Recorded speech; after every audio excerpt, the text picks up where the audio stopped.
қасқыр. Ол бесешкеге барады. Бесешкі, мен сені жеймін дейді. Бесешкі айтады: Қасеке, мені жеме, ана жақта құла ат тұр дейді. Жарайды дейді қасқыр. Ол құла атқа барып айтады: Құла, мен сені жеймін дейді. Құла айтады: Сен қасқырсың, мен ат болдым. Өлген жердің бәрі осы ғой деп, бірақ менің бір шартым бар. Сен мені құдықтан суырып алып шық. Сосын менің үстіме отырып жей бер дейді. Жарайды дейді. Ол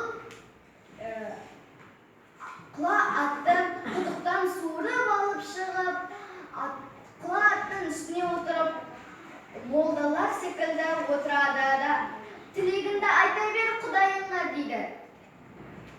Ол қасқырға қарап тұрады. Ол бір кезде қасқырды теуіп жібереді. Қасқырдың екі көзі өзіне көрінеді де өліп қалады.